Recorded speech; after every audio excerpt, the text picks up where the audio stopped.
Hi, this is Jim Willie from the Hat Trick Letter, found on www.goldenjackass.com, and you are listening to Run to Gold.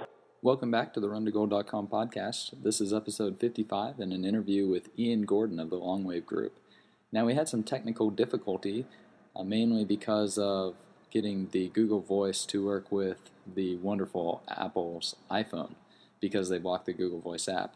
Anyways, we were able to get it to work, but there are a couple glitches, so just bear with it. Thanks. Welcome back to the RunToGold.com podcast. I've got with us today a special guest, Ian Gordon from the Longwave Group, which you can find at longwavegroup.com. Welcome, Ian.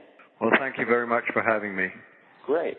To start off with the latest news, why do you think that the gold price has taken this rapid jump of about $60 an ounce over the last week? I'm never really that concerned about machinations in the market. I'm extremely bullish on the gold price, basically because I think that the world is falling into the deflationary depression of the 30s, and because of that, I don't really worry about what's happening in the short or intermediate term. I think we're going to see much higher prices anyway. But I guess if I was to give you an answer, I suspect it might be that India's buying the IMF gold that's being put up for sale. Yeah, 200 tons of it. Usually that's trotted out by the central banks. Oh, we're going to sell the IMF gold and the price will go down. But in this case, India, half of what was available. And I suppose that China is probably waiting in the wings also to buy the remaining amount. Why do you think it is that India is willing to allocate so much of their capital to purchase the IMF's gold? Well, I think that, gold, as money is going to shift to the wealthy countries, and it's shifting essentially, out of the United States, because the IMF is essentially run by the United States, and it's moving to the wealthy countries of the East, and that's where the wealth of the world is moving as well. And I think that for a country like India, it has to put some of its reserves or more of its reserves than it already has, because it only has a minuscule amount into gold, because other reserves are in the dollar, and you know what's been happening to that. I mean, basically anyone invested in the dollar has been badly hurt. Yeah, exactly. I couldn't agree with you more on these points. Now, with the Longwave Group, you focus a lot on the Kondratiev winter. And actually, we met, what was it, a few years ago up at the Cambridge House Conference. I think we were both presenting up there. And we have I think we have a pretty similar viewpoint on what's happening. Like, what is the Kondratiev winter and the theory that undergirds a lot of your work? Okay, my work is basically developed around the Kondratiev cycle. And that cycle was promulgated by Nikolai Kondratiev, a Russian economist in the mid-1920s, and it's a long economic cycle. And he based his theory on prices, on the movement of trade, on money movements and inflation, and so on. And he came up with this idea that capitalism really underwent this long cycle of expansion and contraction. And that cycle was sort of lasted about 60 years. So the first half of the cycle is really the expansion phase, and the second half is the contraction phase. And the last quarter of that, the last quarter of that contraction phase, essentially is the deflationary depression stage in the cycle. Now, just kind of an interesting side note. Whatever happened to Mr. Kondratiev? Well, Stalin sent him to a gulag, and he died, I think, in about 1938 in the gulag. I mean, some people have it that he was executed, but what I've read was he actually just died in the gulag.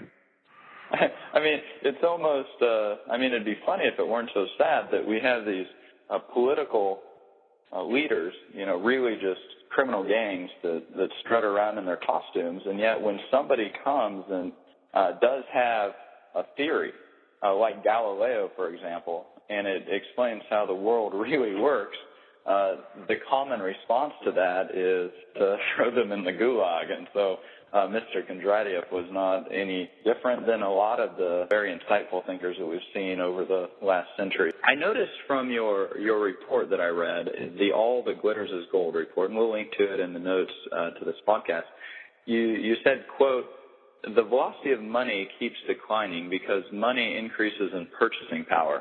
What exactly do you mean by that? Well, most people today are basing their assumptions on the Federal Reserve printing and assuming that monetary printing is going to lead to inflation. And most of the bullish gold adherents are bullish because they see inflation coming into the economy. We're of the opposite view. We believe that we're going to have a deflation and, in fact, a massive deflation in the economy. And to have inflation, you have to increase the money supply, but the money supply, that increase has to transfer to people who want to spend it, and to spend it as fast as they can, because what they see ahead of them is just rising prices, so they buy today rather than pay the higher price tomorrow. What happens in deflation is people don't spend, they hoard money because they see lower prices tomorrow, and they'd rather wait for the lower prices.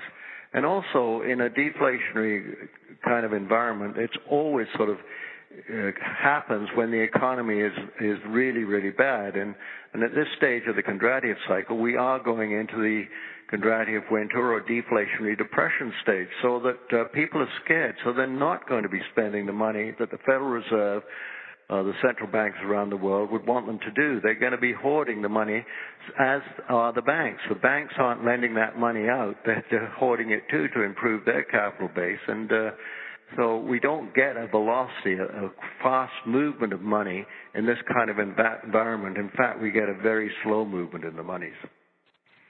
Yeah, and actually, I think I've used the term frozen.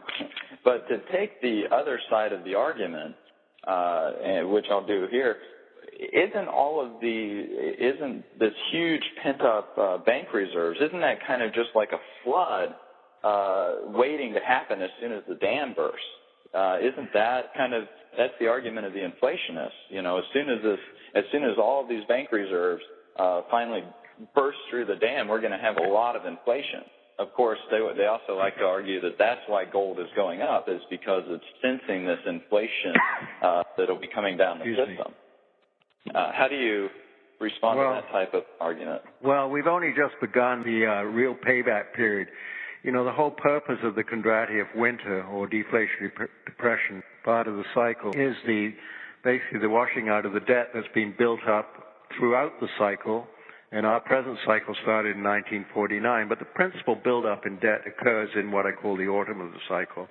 And the autumn started in 1982. And that's where banks really start to make money available to consumers and corporations. So there's a huge amount of borrowing that goes on starting in 82, but really reaching its peak essentially in 2007.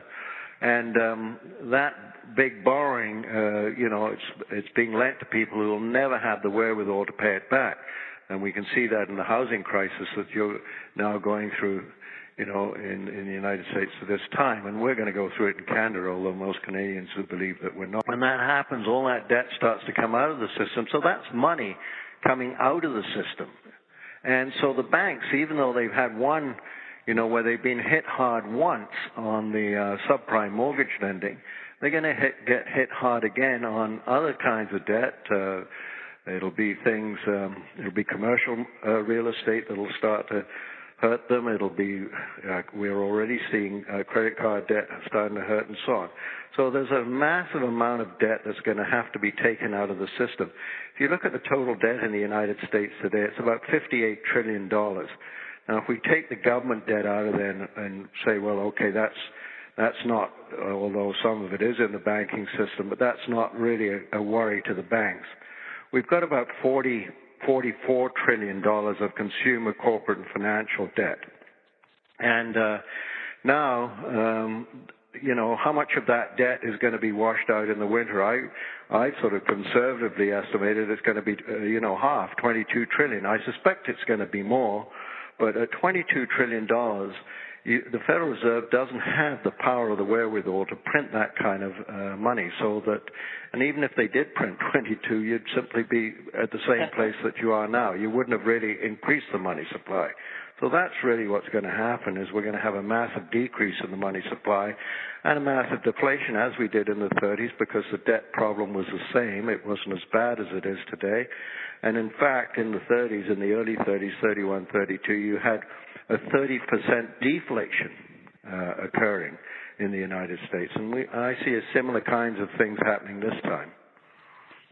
Now, this raises an interesting issue that I address actually just right off the bat in my book, and it is, what is money?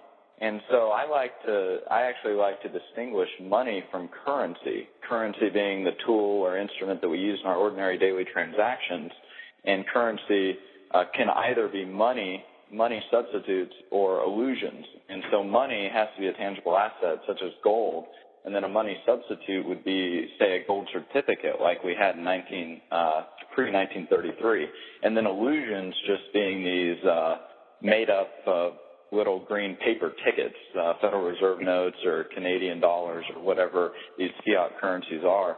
So when we're talking about the deflation of the deflation under the Austrian definition being a decline in the money supply, or I would say the currency supply, and what exactly could we have happen? Could we have the illusions actually increase, that supply increase, to help support more of this gigantic inverse liquidity pyramid that's on top of it?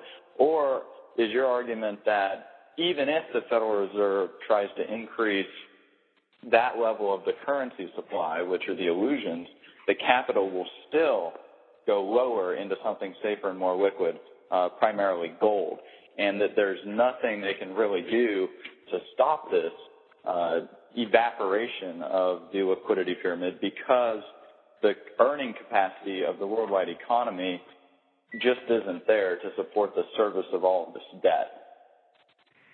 Yeah, no, I think definitely, and we've all seen Exeter's inverse pyramid, and I've got it on my site, and I know you've sort of developed your own inverse pyramid, but the thing at the bottom of the pyramid is gold. I mean, that is the ultimate currency that people have trusted, and that's really what we're already seeing, that move to gold. There isn't any inflation, yet there's been a massive move to gold because the gold price is closing in on $1,100 an ounce. So people are buying gold, and and hoarding gold simply because they're so fearful of what is transpiring. Yeah, so we see the evaporation of like auction rate securities, for example, or commercial mortgage-backed securities, or money market funds, and those light cash instruments. We're seeing people move into either treasury bills or going a step further, like the Indians, and saying, just give me 200 tons of physical bullion in my hand. Right. and it's and fear is definitely pretty powerful motivator. Now, I'd like to tease out another one of the quotes from that report that you sent out. It said, once the debt bubble is unwound, it is deflationary in nature because it is painful and results in bankruptcies on both sides of the ledger. Actually, it takes money out of the system, and during our Kondratiev winter, trillions of dollars of debt will be expunged. And we've talked a little bit about the latter part of that, but how about the former? When you talk about it results in bankruptcies on both sides of the ledger, what exactly do you mean there? I mean, both the creditors and the debtors are gonna be bankrupt, and we've already seen that. We've seen the creditors, the major banks, both in the UK and in the United States, being severely impeded by the credit bubble bursting, and we've seen the debtors being severely hurt as well. We've seen General Motors go bankrupt. We've seen Chrysler go bankrupt. And that's just the beginning, because, as I say, the next shoe has to drop. What we've seen really in this recovery phase that we're seeing in the markets and so on is very similar to the recovery phase we saw 1929 to April 1930, when the Federal Reserve at that time, was really frightened by the crashing stock market and pushed money into the banking system at a horrendous rate. In 1 week alone, according to Murray Rothbard in his book, The Great Depression, the money supply was increased by 10%. And they brought down interest rates in 6 weeks from 6 to 3.5%. That got the things going again, and it got particularly the stock market going again. So we got a recovery of stock in the stock market from November 1929 into April 1930, and essentially 50% of the losses that occurred before that were recovered. But the whole thing is that the debt that was underpinning the economy had not been paid back. And so that was the real fragile state in the economy, was the debt bubble that had occurred throughout the 20s, and it's the same position that we're in today. So we've had a recovery in the stock market. I believe that recovery is over, and we're now going into the next level down in stocks, much as we did after April 1930. Yeah, and we've actually already seen the Dow break down. It broke down below 9 ounces of gold for the Dow just recently. Now, back to this part about bankruptcies on both sides of the ledgers. How are we seeing the mark-to-market FASB 157 affecting or being applied in keeping some of these zombie banks alive? Well, I think we're seeing it through a sleight of hand. Basically, the values of the derivatives that they have on our books have been sort of pushed under the rug and hidden, from view, so that we're not really going to be apprised of what the real situation is in the banks. Yeah, and isn't that perhaps one of the reasons that we're seeing the bank reserve so high, is that all the banks, they have an incentive to understate their liabilities under FASB 157, and yet at the same time overstate the assets. But really, the liabilities that one bank holds are the assets of another bank, and all the banks know that everybody else is lying, and so that's why everybody's sitting on a lot of their capital. Would you say that's a pretty fair assessment? I think so. Yeah, it's absolutely right on. Okay, I got another quote that I found very interesting in that report you sent out. It said, "When that occurs, as in 1873 and 1929, and now there is fear and panic. In all panics, there exists an instinctive will in all of us to survive and succor loved ones. Like always, the paper money system collapsed and gold replaced it." And so, in my book, The Great Credit Contraction, I addressed the issue of peak oil. And so I was wondering exactly how bearish on the general worldwide economy are you? Because obviously you're bullish about the precious metals, but how bearish are you on the worldwide economy and perhaps standard of living, for example? Well, I'm very bearish, and I mean, again, we go back to the 30s to use that as really the measuring stick for what we might expect this time around. And in the 30s, the U.S. economy contracted by about 45%. So GDP dropped by 45%. Now, I think it's going to be bigger this time because the debt bubble is significantly larger now than it was in 1929. But just assume 45%. It means really that GDP drops from about $14 to $8 trillion. So that's a huge, huge drop, and it means A, that people are far poorer than they've ever been, and B, an awful lot of them aren't working. In the U.S. in 33, 25% of the workforce was unemployed, but you also had a much larger percentage of the workforce was employed in agriculture, and most of them were continuing to work. It seems like you're not quite as bearish as some of the people out there. For example, we have extremely complex systems. And when the Federal Reserve intervenes in determining both the money supply and the cost of money through interest rates, it amounts to central economic planning.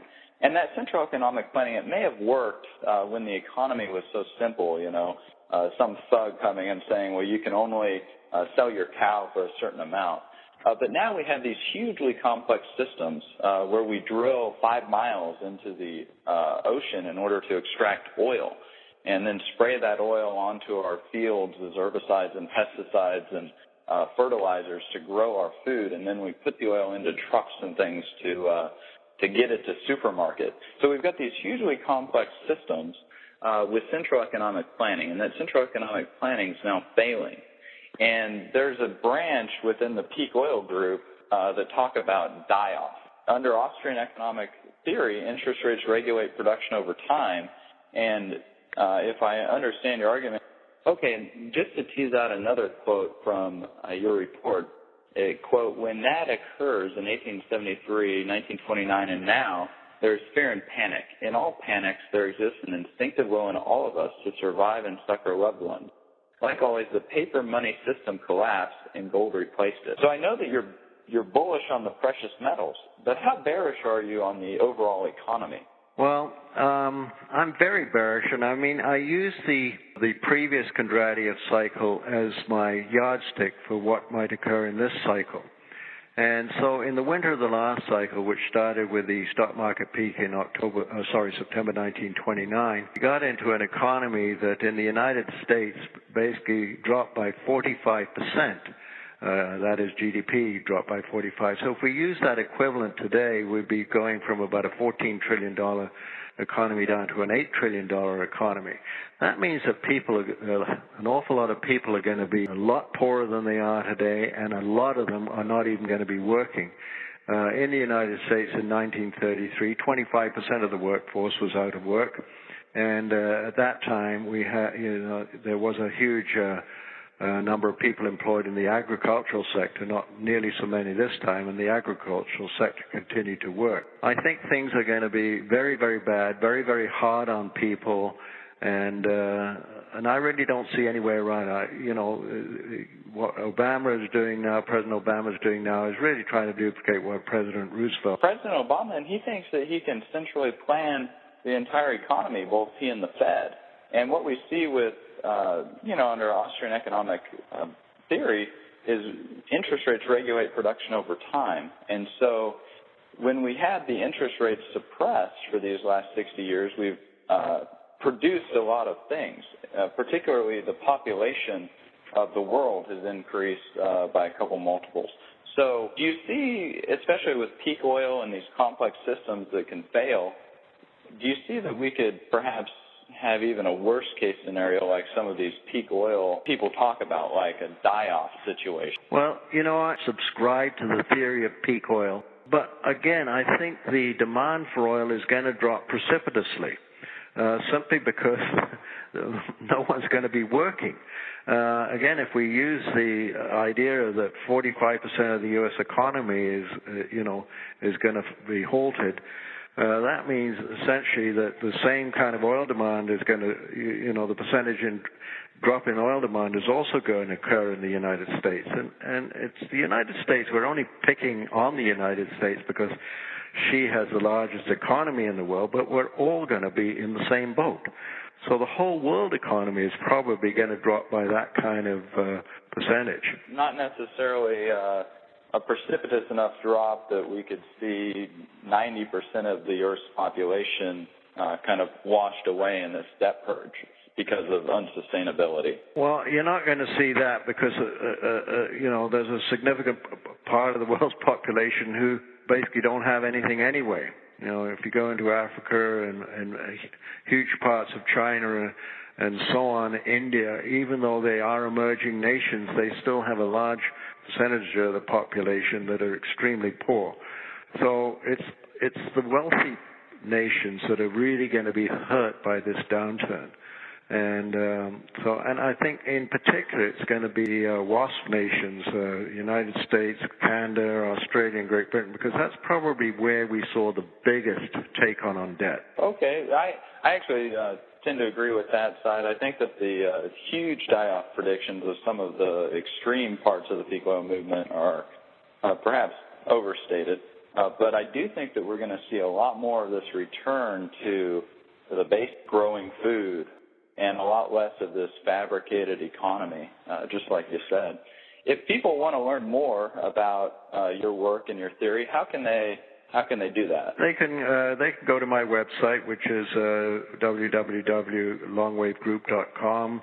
All my work, everything I've ever written is there available to them on the website, and all the charts showing the Kondratiev chart and how this has evolved over the 200-plus years and how it's repeated itself with remarkable accuracy and made it such a very excellent predictive tool. Especially as we've talked about your grounding in Austrian economics, and you've been right again and again and again for a significant number of material issues like the housing crisis and things like that. So I definitely encourage people to head on over there and take a look at some of your work and perhaps subscribe to your newsletter. Well, thank you very much for the interview. Thank you. Thanks very much, Trace. And I'm glad we were able to get it to work. I want to say one thing. These guys are pretty serious players in our industry. We provide links from this website to their websites. Take a look at what Trace Meyer has to say at his website, runtogold.com.